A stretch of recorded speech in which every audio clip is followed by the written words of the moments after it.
We're going to talk a bit about CQC today. Okey-dokey. Obviously, there's been a lot of changes. There's been new frameworks. I think fundamentally, actually, the core of it hasn't changed that much, has it? Really, you still got those 5 areas, all the stuff underneath that. But yeah, what are your thoughts? What would you like to share? My thoughts more on the sustainability angle, because that's something. So at the moment, the CQC are regulating the NHS side and the ICB side on sustainability, and I've got with me, of course, I've got a piece of paper. It doesn't look good, but it's sustainable. It's a notepad, isn't it?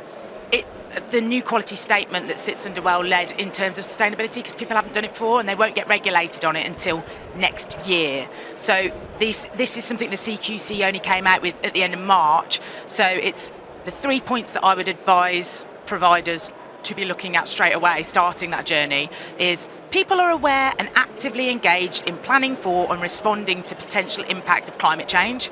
So that's one thing. The provider encourages sustainable practices for staff. So that's cycling to work schemes and stuff like that.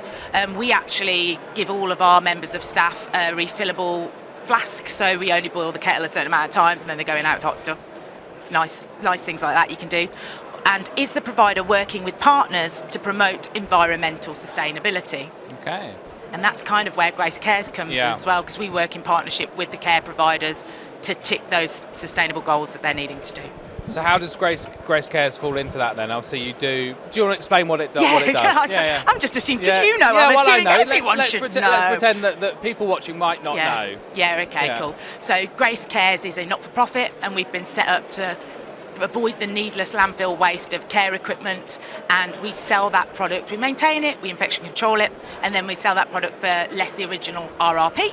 And then with those profits, we've got hardship funds for health and social care workers nationwide. We've got funds for older people, so we classify them as anyone that is 70 and above.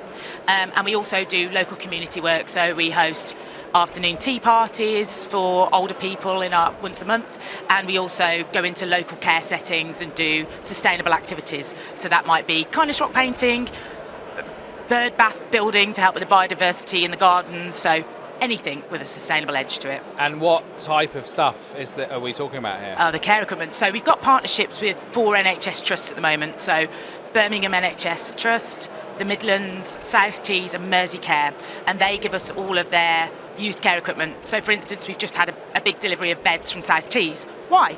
The beds are perfectly fine. They are just an older model and they're updating. So they might have slight chips in the paintwork on the arms, but they're fully functional, and they're like thousands and £1,000s worth of beds that we're then selling at a fraction of that cost to care home providers. Oh, okay, cool. I once upon a time had a job where I used to work with this guy that picked up waste. Yeah, okay. And we used to go to NHS hospitals and just load the back of his truck with just all sorts of stuff like that to go and chuck it away.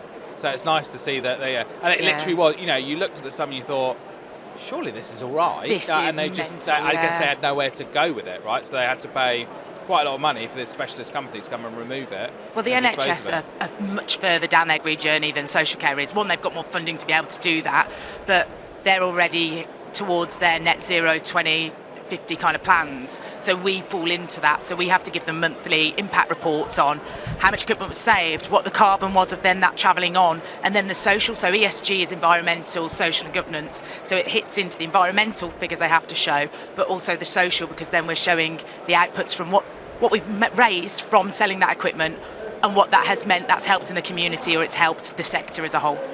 Oh, okay. So yeah, I guess it's a really good thing for care homes to be doing.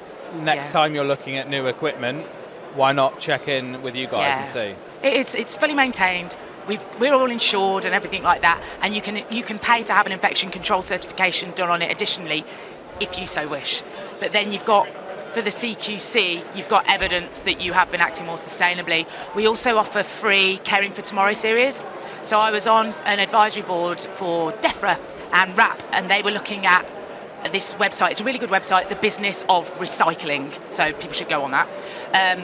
And part of that was this sticky note thing, and we go on and we talk about what the problems were, what the solutions are, and what we were doing. So what we do now is we give free sessions to any care providers that want to jump on board. We go through for an hour, we all collaboratively talk about what we're doing, what's hard, and take away one action they all have access to that working document. So when the CQC comes in, they've got evidence to show that they're collaboratively working within the sector and that they've done something every couple of months. And then every quarter we have a webinar. So the next webinar that we've got has got the NHS Midlands on it because they're much further down. They're doing some really yummy stuff. And then the one in September, we've got HC1 on because they're at LLP. They've got to tick more sustainability boxes as mandatory anyway, so let's learn from what they're doing. So I guess for big organisations it could be good to work with you to donate their equipment, their ex-equipment, because that ticks some boxes from the CQC, and then for the smaller providers to use you to, well, I guess even the bigger providers could buy off you, I suppose, but I imagine they probably have a procurement process and different things, but okay, that's really interesting. Well, I've got one final very important question for you. Okay.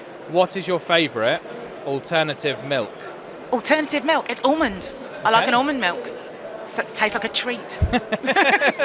Thank you very much for coming in. Thank you very much, York. Appreciate it. Thank you. Oh, here we go. There you go. Shake hands. Thank you. Shake. Right.